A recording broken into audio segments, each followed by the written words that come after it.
Isso é o que você merece. Essas palavras ainda ecoam nos meus ouvidos como um som que nunca termina de morrer. Meu nome é Lúcia Ferreira. Tenho 59 anos e esta é a história que guardei em silêncio durante meses, até que o próprio silêncio se tornou insuportável. Naquela noite, no jantar de aniversário do meu filho Rafael, a mãe da esposa dele, Dona Graça, jogou um prato de caldo verde fervendo direto na minha cara. Senti o ardor atravessando minha pele, a batata e a couve me queimando os olhos, o caldo escorrendo pela minha blusa de seda cor de marfim. Mas o que mais me queimou não foi o caldo. Foi o sorriso. Aquele sorriso tranquilo, quase satisfeito, que ela desenhou no rosto enquanto me olhava com os olhos semicerrados, como se tivesse acabado de fazer algo que esperava fazer há anos. Isso é o que você merece, repetiu com voz firme, erguendo o queixo. A sala de jantar ficou em silêncio. Todos os convidados olhavam para seus pratos. Ninguém se mexeu. Ninguém disse nada. Muito menos meu filho Rafael. Meu único filho. O menino que criei sozinha depois que o pai dele nos abandonou. O homem a quem dei tudo o que tinha. Ele ficou sentado na cabeceira da mesa, de braços cruzados, e disse com voz grave: "Ela tem razão, mãe."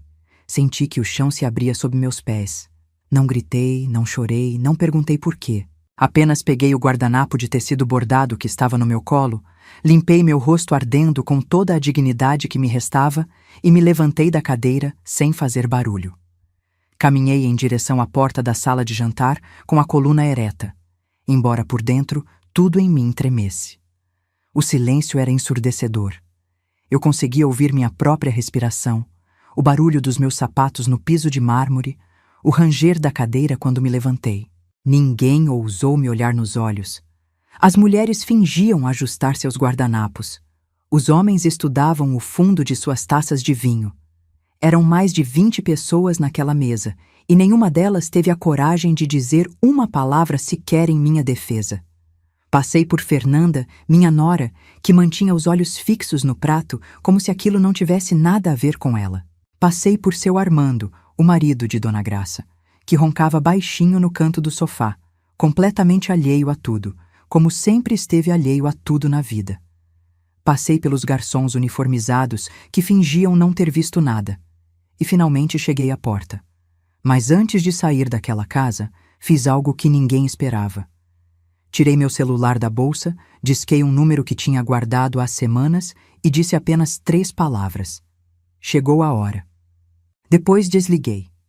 Fechei a porta atrás de mim com suavidade. Ninguém me seguiu, ninguém perguntou nada. Entrei no meu carro, liguei o motor e, enquanto dirigia pelas ruas escuras dos jardins em direção ao meu apartamento vazio, uma única pergunta girava na minha cabeça. Como eu cheguei até aqui? A noite estava fria para São Paulo. Um vento gelado entrava pela janela entreaberta do carro, mas eu nem sentia. Meu rosto ainda ardia, a pele vermelha e sensível onde o caldo tinha queimado.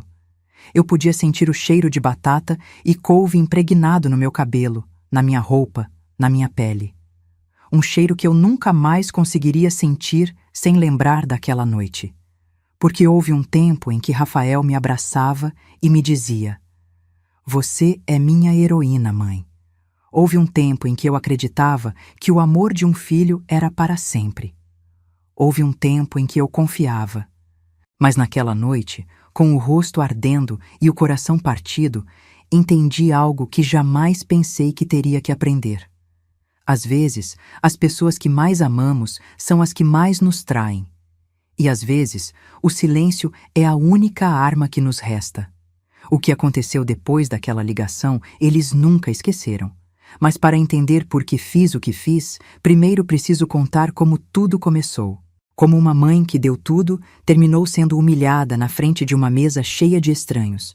E como descobri, tarde demais, que meu filho guardava um segredo que mudaria tudo. Às vezes confiamos demais em quem não devemos. Você também já se decepcionou com alguém que amava? Me conta nos comentários. Quero te ouvir. Mas antes de continuar, verifique se você já está inscrito no canal e conte nos comentários de qual cidade ou país você está assistindo. Adoramos saber até onde nossas histórias chegam. 3 anos atrás, Minha vida era diferente. Não perfeita, mas minha. Eu morava num apartamento amplo na Vila Madalena, com uma varanda cheia de gerânios vermelhos e primaveras que eu mesma regava toda manhã. Tinha minha rotina. Café coado às 7, pão de queijo da padaria do seu Rodrigo na esquina e depois abria meu pequeno ateliê de costura fina no primeiro andar do prédio. O apartamento não era luxuoso, mas tinha história. Cada móvel ali dentro carregava uma memória. O sofá verde onde Rafael tinha dado os primeiros passos. A estante de madeira que eu mesma tinha lixado e envernizado num final de semana chuvoso. As cortinas de renda que eu tinha costurado quando meu filho fez 10 anos e quis uma festa em casa. Tudo ali era fruto do meu trabalho, das minhas mãos, do meu suor. Eu não era rica, mas também não precisava de ninguém.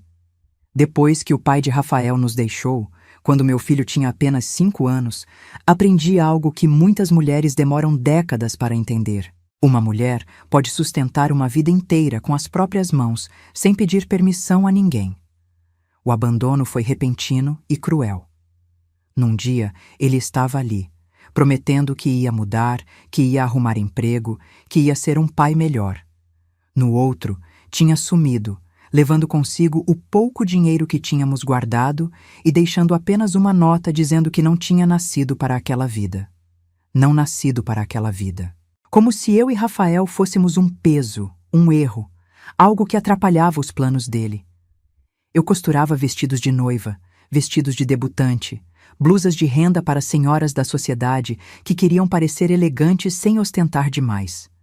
Minhas mãos conheciam cada ponto, cada bainha, cada segredo que um tecido guarda quando você o trata com paciência. Rafael cresceu vendo isso. Me viu levantar às 5 da manhã para terminar uma encomenda. Me viu costurar até os dedos sangrarem. Me viu chorar de cansaço sobre a máquina Singer que tinha sido da minha avó, e depois secar as lágrimas e seguir em frente. Teve uma noite, ele devia ter uns 8 anos, em que acordou assustado com um pesadelo, e me encontrou ainda na máquina de costura às 2 da madrugada. Mãe, você não dorme? Ele perguntou esfregando os olhinhos. Durmo sim, meu filho, respondi puxando ele para o meu colo. Só estou terminando esse vestido para uma noiva muito especial. Ele ficou ali, quietinho, me observando trabalhar até pegar no sono de novo nos meus braços. No dia seguinte, me ajudou a separar os carretéis de linha por cor, todo orgulhoso de estar ajudando. Mãe, quando eu crescer, vou trabalhar muito para você descansar. Ele me dizia com seus olhos grandes e sérios, enquanto eu preparava o pão com manteiga dele para a escola. E eu acreditava, porque Rafael sempre foi um menino bom, responsável, carinhoso. Estudava sem eu precisar pedir, tirava boas notas. Nos domingos me ajudava a limpar o ateliê. E me perguntava coisas sobre os tecidos, sobre as cores, sobre como eu sabia qual vestido cada cliente precisava. Porque eu escuto elas, meu filho, eu dizia. As pessoas sempre dizem o que precisam, mesmo sem usar palavras. Ele ficava pensativo e depois ia jogar bola com os meninos do prédio. Quando completou 18 anos e entrou para estudar administração de empresas na PUC, senti que todo o sacrifício tinha valido a pena. Meu filho ia ter o que eu nunca tive. Uma carreira, um diploma, um futuro sem dores nas costas, nem dedos dormentes. Trabalhei em dobro, em triplo. Costurei vestidos para casamentos de famílias que jamais me convidariam para suas mesas, mas que pagavam bem. Guardei cada centavo. Recusei ajudas, recusei empréstimos, porque queria que Rafael terminasse a faculdade sem dever nada a ninguém. E consegui. Ele se formou com honras. Conseguiu emprego numa imobiliária de alto padrão. Começou a ganhar bem, a usar ternos que eu mesma ajustava, a me trazer flores todo domingo quando vinha almoçar. Obrigado, mãe, ele me dizia beijando minha testa. Tudo que eu sou é por sua causa. E eu me sentia completa. Até ele conhecer Fernanda. A primeira vez que Rafael me falou dela, notei algo diferente na voz dele. Uma emoção nova, um brilho nos olhos que eu nunca tinha visto. Ela é especial, mãe. Muito especial. Conheci ela numa festa da imobiliária. O pai dela é cliente nosso, um dos maiores. Ela é linda, inteligente estudou fora. Quero que você conheça ela. Fiquei feliz por ele, de verdade. Toda mãe quer ver o filho apaixonado, construindo a própria família. Mas algo na forma como ele falou me deixou inquieta. Não era só paixão que eu via nos olhos dele. Era ambição. Era o brilho de quem vê uma oportunidade, não apenas uma pessoa. Mas afastei esse pensamento. Meu filho não era assim. Meu filho era bom. Eu tinha certeza disso. Fernanda era filha única de uma família de dinheiro dos Jardins. O pai era dono de uma rede de lojas de materiais de construção. A mãe, Dona Graça, era daquelas mulheres que nunca tinham trabalhado na vida, mas sabiam mandar como generais. Quando Rafael me disse que queria me apresentar a ela, vesti meu melhor vestido, cor de vinho com bordado no decote, que eu mesma tinha feito para o casamento de uma prima distante. Arrumei o cabelo, coloquei os brincos de pérola que tinham sido da minha mãe. Queria causar boa impressão. Passei horas me arrumando naquele dia. Experimentei 3 penteados diferentes antes de decidir por um coque baixo, elegante, mas discreto. Pintei as unhas de um rosa claro. Passei um batom suave. Borrifei o perfume que eu só usava em ocasiões especiais. Queria que a namorada do meu filho me visse como uma mulher digna, mesmo que simples. Queria que ela entendesse que Rafael vinha de uma família honesta, trabalhadora, que tinha valores. O encontro foi num restaurante nos Jardins que eu jamais teria escolhido. Elegante demais, caro demais. Mas Rafael insistiu. Quero que vocês se conheçam direito, mãe. Fernanda é importante para mim. Quando chegamos, fiquei impressionada com o lugar. Lustres de cristal pendiam do teto alto. Garçons de colete circulavam silenciosos entre as mesas.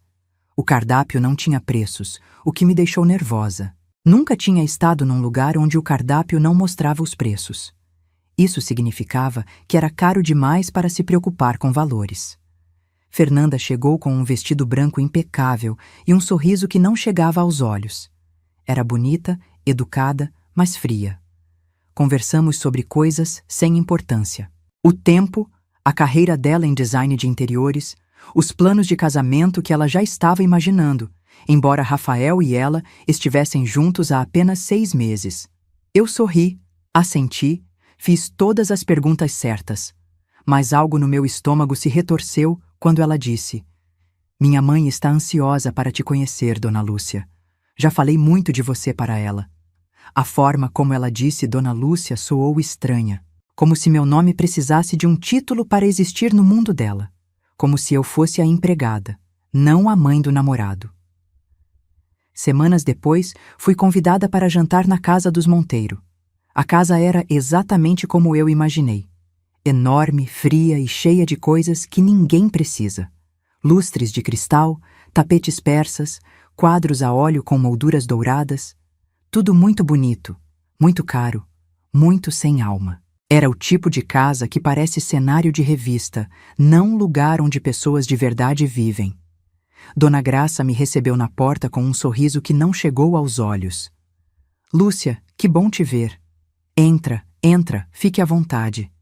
Mas eu não me senti à vontade. Me senti uma intrusa. Uma empregada jovem entrava e saía da cozinha sem fazer barulho, com os olhos baixos. Dona Graça nem olhava para ela quando pedia algo. "Mais água, Luciana. Traz o pão." Eu tentei sorrir para a moça quando ela me serviu. Ela me devolveu um olhar rápido, quase agradecido, antes de desaparecer de novo. Durante o jantar, Dona Graça falava das amigas do clube, das férias que planejavam no Guarujá, do carro novo que seu Armando tinha comprado. Porque a gente não pode andar em qualquer coisa, né, Lúcia?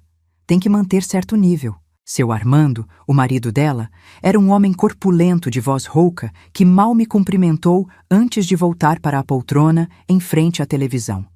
Não disse muita coisa a noite inteira, só resmungava de vez em quando e bebia uísque. Num momento em que ficamos sozinhas, Dona Graça se inclinou para mim e disse em voz baixa: "Lúcia, você parece uma mulher sensata, então vou ser direta. Rafael é um bom rapaz, mas está acostumado a uma vida simples. Agora ele vai fazer parte da nossa família, e nossa família tem expectativas. Seu filho precisa voar sozinho, sem amarras, sem dependências emocionais. Senti como se tivessem me cravado uma faca no peito. Eu nunca fui um peso para meu filho, disse com voz trêmula.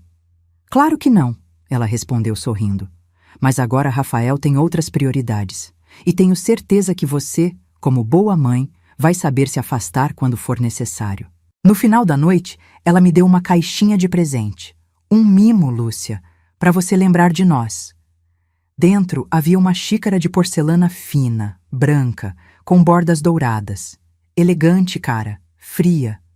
No carro, de volta para casa, Rafael perguntou: Gostou da Dona Graça, mãe? Olhei para ele buscando nos olhos dele o menino que ele tinha sido. Mas esse menino já não estava mais lá.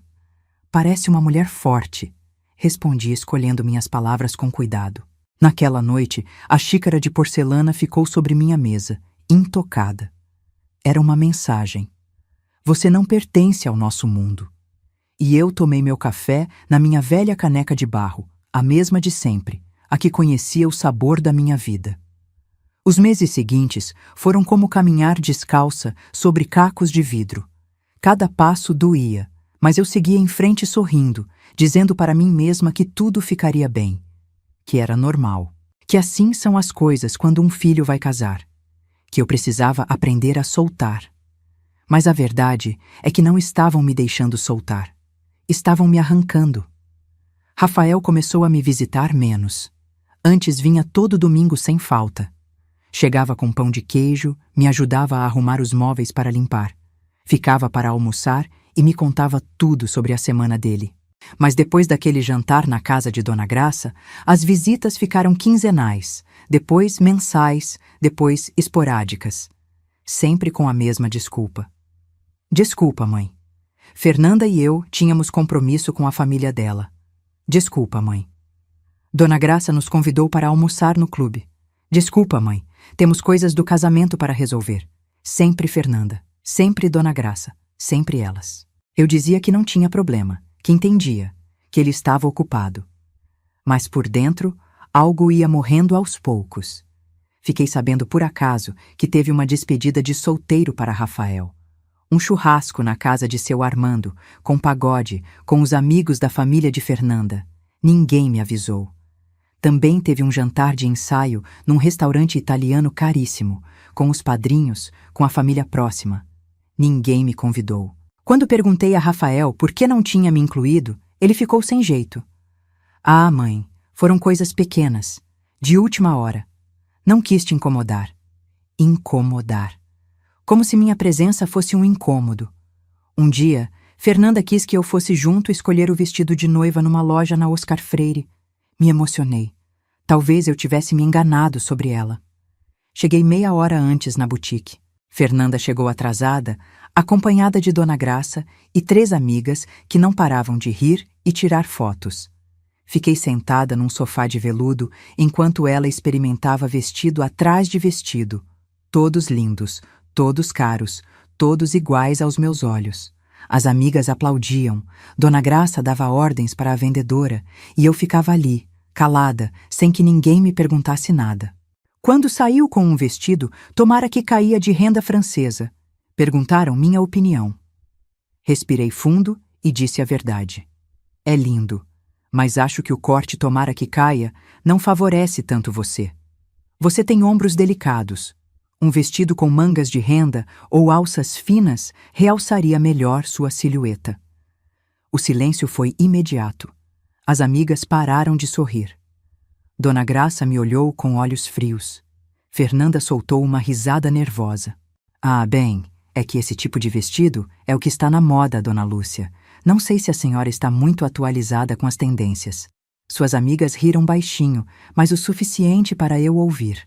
Dona Graça se levantou e disse: Minha filha, você fica espetacular em tudo. Esse vestido é perfeito. Vamos levar. Minha filha. Fernanda chamava Dona Graça de mãe, e a mim continuava chamando de Dona Lúcia. 2 semanas depois, Rafael me chamou para jantar. Só nós dois, como antes. Me arrumei com carinho. Mas quando ele chegou, não estava sozinho. Fernanda veio junto. Desculpa, mãe. Fernanda quis nos acompanhar. Espero que não se importe. Durante toda a refeição, ela falou sem parar sobre a lua de mel em Fernando de Noronha, sobre o apartamento que o pai dela ia dar de presente de casamento. É nos Jardins, Dona Lúcia. 3 quartos, 2 suítes, varanda com vista incrível. Meu pai diz que é importante começar bem. Quando chegou a conta, Rafael sacou a carteira e disse algo que me partiu o coração. Mãe, me empresta R$ 500? Esse mês gastei muito com coisas do casamento e estou meio apertado. Eu não tinha R$ 500 sobrando. Mal dava para pagar meu aluguel e as despesas do ateliê. Mas tirei o dinheiro que tinha guardado para a conta de luz e dei para ele. Claro, meu filho, não se preocupe. Te devolvo mês que vem, ele disse. Nunca me devolveu. E eu nunca pedi. Uma tarde, tudo mudou. Era uma terça-feira. O movimento no ateliê estava fraco. Eu terminava de costurar a bainha de um vestido de debutante quando a campainha tocou. Um entregador jovem com um boné e um envelope pardo nas mãos. Lúcia Ferreira? Sou eu.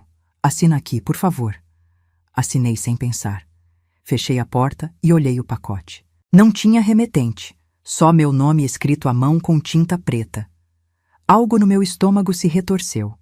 Sentei no sofá do ateliê com as mãos tremendo e abri o envelope. Dentro havia fotografias. Muitas fotografias. No início, não entendi o que via. Eram imagens de Rafael em diferentes lugares, restaurantes, um estacionamento, a entrada de um hotel, mas ele não estava sozinho, estava com uma mulher. E essa mulher não era Fernanda, era Dona Graça. A primeira foto mostrava Rafael e Dona Graça saindo de um restaurante. Ele tinha a mão nas costas dela. Ela ria com a cabeça jogada para trás. A segunda foto era num estacionamento. Rafael abria a porta do carro para ela. Seus rostos estavam muito perto. Perto demais. A terceira foto me tirou o ar dos pulmões. Era na entrada de um hotel, o Unique. Rafael e Dona Graça entravam juntos. Ele tinha a mão na cintura dela. Ela o olhava com um sorriso que eu jamais tinha visto nela. Um sorriso íntimo, um sorriso de mulher que conhece o corpo de um homem. E a última foto, a que me fez soltar um gemido que não sabia que tinha dentro de mim. Rafael e Dona Graça numa varanda. De noite. Ele a abraçava por trás. Ela estava de olhos fechados, recostada no peito dele, como 2 amantes que compartilharam algo proibido. Deixei as fotografias caírem no chão. Corri ao banheiro e vomitei. Vomitei tudo que tinha dentro até sobrar apenas ânsia seca e um gosto amargo na boca. Fiquei ali ajoelhada no chão, chorando sem controle. Meu filho, meu único filho, o menino que criei sozinha, o menino que me chamava de heroína. Estava tendo um caso com a mãe da própria noiva, com uma mulher 20 anos mais velha que ele, com a mulher que tinha me humilhado uma vez atrás da outra, e de repente tudo fez sentido. Por isso Dona Graça me odiava tanto. Por isso queria me tirar da vida de Rafael desde o início. Não era porque eu era pobre ou simples ou de outro mundo. Era porque eu era sua rival. A mãe verdadeira. A que conhecia Rafael desde antes. A que podia ver o que ela tinha feito dele. O investigador particular se chamava Rodrigo Salazar. Era um homem de uns 50 anos, de aparência comum, com óculos e uma voz tranquila que inspirava confiança. Nos encontramos numa cafeteria discreta em Pinheiros, longe de qualquer lugar onde alguém pudesse me reconhecer. Ele trouxe uma pasta grossa, cor de areia, cheia de papéis, fotografias e relatórios. Senhora Lúcia, disse com voz calma, encontrei o que me pediu, mas antes de mostrar, preciso que respire fundo. Eu sei o que vou ver, respondi com as mãos entrelaçadas sobre a mesa. Não, ele respondeu me olhando nos olhos. Acredite, a senhora não sabe. Abriu a pasta e meu mundo terminou de se despedaçar. As primeiras fotos eram parecidas com as que eu tinha recebido no envelope anônimo. Rafael e Dona Graça em restaurantes, em hotéis, num apartamento em Pinheiros que, segundo o investigador, ela tinha alugado especificamente para os encontros deles. Esse apartamento está no nome de uma empresa de fachada, explicou Rodrigo. Mas rastreei os pagamentos. Todos saem da conta pessoal da senhora Graça Monteiro. Havia registros de hotel, o Unique, o Emiliano, o Tivoli Mofarrege, quartos reservados no nome dela, mas as câmeras de segurança mostravam os dois entrando juntos. Desde quando? Perguntei com uma voz que mal reconhecia como minha. Rodrigo passou várias folhas e apontou uma data. O primeiro registro que encontrei é de 1 ano e meio atrás. 1 ano e meio. Meu filho levava 1 ano e meio dormindo com a mãe da noiva. Desde antes de Fernanda e ele ficarem noivos. Desde antes de eu conhecer aquela família. Tem mais, disse Rodrigo com um tom grave. Me mostrou extratos bancários. Transferências da conta de Dona Graça para a conta de Rafael. Valores grandes. R$ 2.500 aqui. 5.000 ali. 12.500 numa ocasião. O que é isso? Sussurrei. Pagamentos, disse Rodrigo. Seu filho está recebendo dinheiro dela regularmente. A palavra ficou suspensa no ar como veneno. Pagamentos.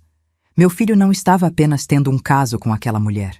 Estava deixando ela sustentá-lo. Tem mais uma coisa, continuou Rodrigo, e é a mais delicada. Investigou as finanças do seu Armando, o marido de Dona Graça. Ele está falido. A rede de lojas de materiais de construção, que supostamente é tão bem sucedida, está à beira do colapso. Tem dívidas com vários bancos. E a Casa dos Jardins tem 3 financiamentos. Então tudo é mentira? Perguntei. A riqueza, o dinheiro, o status? É uma fachada, confirmou Rodrigo. Uma fachada muito bem construída, mas está desmoronando. E acho que Dona Graça sabe disso. Por isso está usando a filha. Usando Fernanda? Como? Rodrigo tirou mais papéis. Fernanda herdou uma fortuna considerável da avó materna há 2 anos. Cerca de 20 milhões de reais em imóveis e contas bancárias. Mas esse dinheiro está num fundo fiduciário que só pode ser acessado sob certas condições. Que condições? Que Fernanda se case. Uma vez casada, ela tem acesso total a essa herança.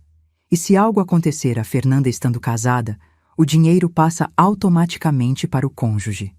Senti o ar escapar dos meus pulmões. Rafael, sussurrei. Exatamente, disse Rodrigo. Se Rafael se casar com Fernanda e algo acontecer a ela, ele herda tudo. E considerando a relação que ele tem com Dona Graça... Não terminou a frase. Não precisava. Tirou então uma gravação de áudio, um dispositivo pequeno. Consegui colocar um microfone no apartamento de Pinheiros. É ilegal, eu sei, mas achei que a senhora precisava ouvir isso. Apertou o botão de reproduzir e eu ouvi a voz do meu filho. E se Fernanda descobrir? Era Rafael. Parecia nervoso. Depois a voz de Dona Graça, suave, manipuladora, maternal e sedutora ao mesmo tempo. Não vai descobrir, meu amor. Fernanda é boba, só vê o que quer ver. Mas quando a gente casar, como vamos continuar com isso? Rafael, me escuta bem. Uma pausa, sons que eu não quis imaginar. Depois Dona Graça falou de novo com voz firme. Fernanda não vai ser um problema por muito tempo. Você se casa com ela, espera 1 ano, talvez 2. E depois as coisas acontecem. Acidentes acontecem. Graça, eu não posso... Não pode o quê? Não pode ser feliz? Não pode ter o futuro que merece? Rafael, eu te amo. Te amo como Fernanda nunca vai te amar. E quando tudo isso acabar, vamos ficar juntos, você e eu, com todo o dinheiro que precisamos, sem nos esconder. Um silêncio. E depois a voz do meu filho, tão baixa que mal consegui ouvir. Está bem. Vou fazer o que você pedir. Rodrigo parou a gravação. Eu não conseguia me mexer, não conseguia respirar, não conseguia pensar. Meu filho estava planejando se casar com uma moça inocente para herdar a fortuna dela. E estava deixando uma mulher psicopata colocar na cabeça dele a ideia de que Fernanda precisava desaparecer. O que vai fazer, senhora Lúcia? Perguntou Rodrigo com voz suave. Pode ir à polícia. Com essas informações, podem impedir o casamento. E o que aconteceria com meu filho? Perguntei com lágrimas caindo pelo meu rosto. Rafael iria para a cadeia por fraude, por conspiração, talvez por tentativa de homicídio se conseguissem provar as intenções dele. Meu filho passaria anos na prisão. E eu seria quem o colocou lá. Pense bem, disse Rodrigo.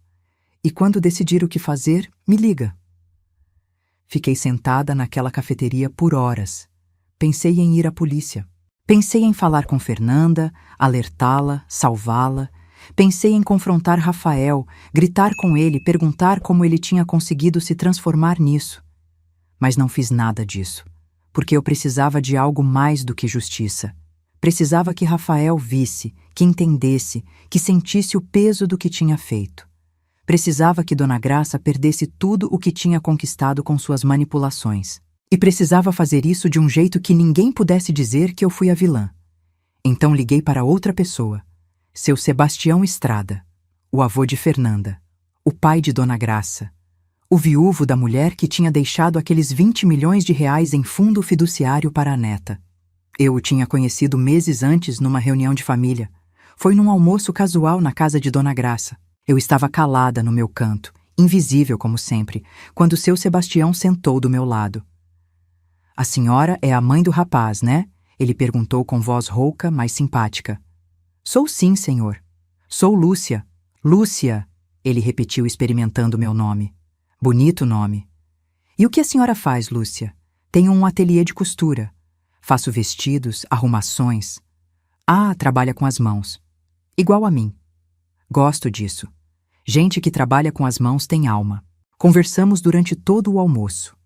Ele me contou da vida dele, de como tinha começado vendendo ferramentas no Brás e tinha terminado dono de uma rede de lojas no país inteiro, de como tinha trabalhado 14 horas por dia durante 50 anos, de como tinha enviuvado há 10 anos e ainda sentia falta da esposa toda manhã. Minha filha Graça não me visita muito, ele disse com tristeza. Diz que estou velho, que cheiro a velho, que minha casa é cheia de tranqueira. Tenho certeza que ela gosta muito do senhor, eu disse tentando ser gentil. Não, ele respondeu com honestidade brutal. Minha filha me quer pelo dinheiro, mas eu já não tenho dinheiro. Tudo deixei para minha neta Fernanda, porque ela sim me visita, ela sim me abraça, ela ainda tem coração. Ele me deu o cartão dele naquele dia. Se algum dia precisar de alguma coisa, Lúcia, me liga. Gosto de gente que trabalha com as mãos. Guardei aquele cartão na minha carteira. E 3 semanas depois de receber as fotografias, liguei para ele. Nos encontramos na casa dele, uma casa antiga no Brooklyn, cheia de móveis antigos e fotografias de família. Me recebeu com café coado e pão de queijo. Diga, Lúcia, o que é tão urgente? Mostrei tudo para ele. As fotografias, os extratos bancários, as gravações, os documentos que provavam a conspiração. Seu Sebastião ouviu em silêncio. Seu rosto foi mudando de cor, primeiro pálido, depois vermelho, depois roxo de raiva. Minha neta está em perigo, disse finalmente com voz trêmula.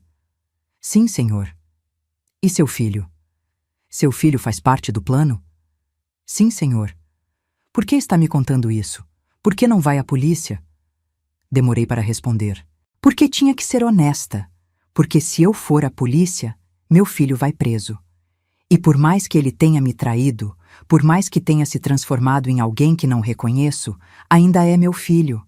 Não posso ser eu quem coloca ele na cadeia. Seu Sebastião assentiu devagar. Mas eu posso. Eu só quero que Fernanda fique segura, respondi. E quero que meu filho entenda o que fez. Que veja as consequências. Que sinta o peso das decisões dele. E Graça, ele perguntou, que ela pague pelo que fez, por manipular meu filho, por colocá-lo nesse caminho, por planejar machucar uma moça inocente. Seu Sebastião pegou minha mão entre as dele. Mãos velhas, cheias de manchas e rugas, mas ainda fortes. Lúcia, a senhora é uma mulher sábia e corajosa, vou ajudá-la. Mas preciso que me prometa uma coisa. O que for, seu Sebastião. Quando tudo explodir, e acredite que vai explodir, a senhora vai sofrer. Seu filho vai te odiar. As pessoas vão falar. A senhora vai ficar sozinha. Está preparada para isso? Já estou sozinha, respondi com voz tranquila. Então é isso que vamos fazer, disse ele. A senhora vai a esse casamento. Vai se comportar normalmente. E quando chegar o momento, quando eles mostrarem a verdadeira cara, a senhora me liga. E eu vou fazer o que tem que ser feito. A noite do casamento chegou como uma tempestade que todos esperavam, menos eu. Porque eu sabia que aquela noite não seria uma celebração, seria uma revelação. Me arrumei com cuidado. Escolhi um vestido simples cor de vinho que eu mesma tinha costurado anos atrás. Nada chamativo. Prendi o cabelo num coque discreto, coloquei os brincos de pérola da minha mãe. Queria parecer digna, porque sabia que aquela seria a última vez que Rafael me veria como mãe dele. A cerimônia foi na Igreja da Consolação, uma igreja linda, cheia de flores brancas e velas. Os convidados eram mais de 200, gente elegante, gente de dinheiro, gente que me olhava de soslaio se perguntando quem era aquela mulher simples sentada sozinha na quinta fila. Porque nem nas primeiras fileiras tinham me colocado. Quando Rafael entrou no altar, meu coração deu um salto. Ele estava bonito, elegante, maduro, com um terno cinza escuro que eu sabia que não tinha sido ele quem pagou. Por um momento, só por um momento, voltei a ver o menino que ele tinha sido. E quase me arrependi do que estava prestes a fazer. Quase. Mas então vi Dona Graça. Estava sentada na primeira fila com um vestido cor de champanhe que gritava dinheiro. E quando Rafael passou na frente dela a caminho do altar, Dona Graça lançou um olhar para ele. Um olhar de posse, um olhar que dizia: "Você é meu." E Rafael respondeu com um sorriso pequeno, cúmplice, íntimo. Fernanda entrou caminhando de braço dado com o pai. Estava linda, inocente, radiante. Seu rosto brilhava de felicidade. Não sabia de nada. Aquela pobre moça não tinha ideia de que estava caminhando para a própria armadilha. Quando o padre disse: "Eu os declaro marido e mulher", todos aplaudiram, menos eu. A recepção foi no Hotel Fasano. Um salão enorme decorado com milhares de rosas brancas, mesas com toalhas de linho, arranjos de cristal, um banquete de 5 tempos, música de orquestra ao vivo. Tudo perfeito. Perfeito demais. Me sentaram numa mesa no fundo, longe da mesa principal, longe de Rafael, com pessoas que eu não conhecia e que não me dirigiram a palavra a noite inteira. Era invisível outra vez. Mas eu não estava ali para socializar. Estava ali para esperar o momento exato. Durante o jantar, observei. Vi como Dona Graça controlava tudo do lugar dela na mesa principal, como dava ordens discretas aos garçons, como olhava para Rafael toda vez que Fernanda não estava vendo. E vi como Rafael devolvia esses olhares. Quando terminou o jantar, começou a dança. A valsa dos noivos. O baile com os pais. Rafael dançou primeiro com Fernanda. Depois era a vez de dançar com a mãe do noivo, comigo. Me levantei da mesa. Caminhei até a pista de dança. Todos me olhavam. Rafael me estendeu a mão com um sorriso forçado. "Mãe." "Meu filho." Respondi pegando a mão dele. Dançamos em silêncio durante os primeiros segundos. A música era suave, romântica. Todos nos observavam. "Você está bonita, mãe," disse ele sem me olhar nos olhos. "Obrigada," respondi. "Você também está bem. Você está feliz?" perguntei. "Sim," respondeu rápido. "Muito feliz." "De verdade, Rafael? De verdade você está feliz?" Pela primeira vez na noite inteira, ele me olhou nos olhos. E vi algo ali. Algo pequeno. Algo que talvez fosse culpa. Ou talvez só desconforto. "Eu sei de tudo, Rafael. Tudo." Seu corpo ficou tenso. Parou de dançar por um segundo. Depois continuou, apertando minha mão com mais força. "Não sei do que você está falando. Eu acho que sabe, meu filho. Tenho fotografias. Tenho registros de hotel. Tenho extratos bancários. Tenho gravações." Ele ficou branco. Me soltou. Me olhou com olhos duros. "Mãe, esse não é o momento." "E quando vai ser o momento, Rafael?" "Quando? Depois que alguma coisa acontecer com Fernanda? Depois que você herdar o dinheiro dela?" A música continuava tocando, mas nós já não dançávamos. As pessoas começavam a nos olhar, a murmurar. "Você não sabe de nada," disse ele com voz baixa e ameaçadora. "Está inventando coisas." Nesse momento, Dona Graça apareceu do nada. Se colocou entre Rafael e eu. "Lúcia, acho melhor você ir embora." está fazendo uma cena. Virou para a mesa principal, pegou um prato fundo de caldo verde que ainda estava quente, caminhou até mim com passos firmes e jogou na minha cara. Senti o líquido fervendo me queimando a pele. A batata, a couve, o caldo escorrendo pelo meu vestido. A dor, a humilhação. Todos gritaram. Fernanda berrou. Alguém correu buscar guardanapos, mas eu não me mexi. Só fiquei ali parada, com o caldo escorrendo pelo rosto, olhando Dona Graça direto nos olhos. Ela sorriu. Aquele sorriso tranquilo, aquele sorriso satisfeito, e disse com voz clara para todos ouvirem: "Isso é o que você merece." O salão ficou em silêncio completo.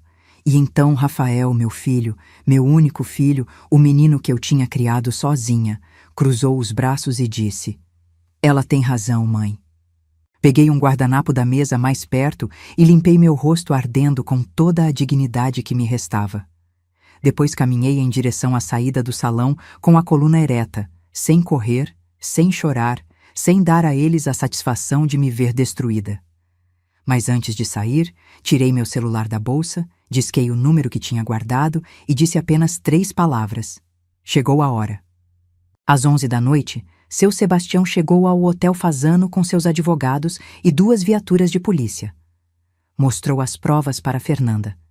Quando ela viu as fotografias, quando ouviu as gravações, desmaiou. Tiveram que levá-la ao hospital. O escândalo foi monumental. Os convidados saíram correndo.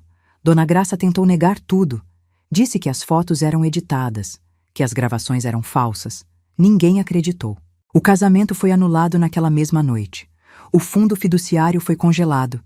E seu Sebastião apresentou uma denúncia contra a própria filha por fraude, extorsão e conspiração. Dona Graça foi condenada a 12 anos de prisão. Rafael perdeu tudo. O emprego, o dinheiro, a reputação. Seu nome ficou em todas as redes sociais. Ninguém quis contratá-lo. Terminou morando num quarto alugado em Santo André, trabalhando numa fábrica. 2 anos depois, recebi uma carta dele. Me contava que estava fazendo terapia, que estava tentando ser uma pessoa melhor, que todo dia acordava pensando em mim, em como me tratou, em como me falhou.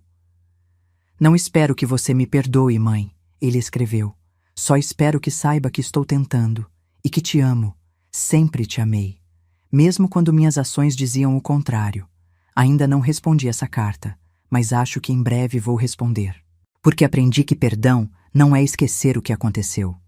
Perdão é lembrar do que aconteceu, sentir a dor e, mesmo assim, escolher seguir em frente sem carregar esse peso no coração." Fernanda se recuperou. Hoje, estuda psicologia. Quer ajudar outras mulheres que passaram pelo que ela passou. Veio me visitar uma tarde. Me agradeceu por ter salvado a vida dela. Me abraçou forte e sussurrou no meu ouvido: "Obrigada por ser a mãe que minha própria mãe nunca foi." E eu entendi que tinha perdido um filho, mas de certa forma tinha ganhado uma filha. Não de sangue, mas de coração. Porque o amor de mãe não tem limites, mas também não pode ter condições que permitam abuso. O amor precisa ser firme, honesto, corajoso. O amor precisa dizer a verdade mesmo que doa. Precisa colocar limites mesmo que custe. Precisa soltar mesmo que queira se agarrar. Se essa história tocar seu coração, se ajudar uma única mulher a abrir os olhos, se ajudar uma única mãe a entender que amar não significa permitir, então tudo terá valido a pena. Cada lágrima, cada dor, cada noite sem dormir, cada decisão difícil. Tudo, porque a vida sempre cobra suas dívidas. Não com vingança, mas com verdade, com tempo, com justiça silenciosa. E no final, sempre, sempre, o bem triunfa. Se você gostou dessa história, responda nos comentários. No meu lugar, o que você faria? E não se esqueça de assistir ao próximo vídeo que aparecerá na sua tela. Ele tem uma reviravolta surpreendente e emocionante que vai te prender do começo ao fim.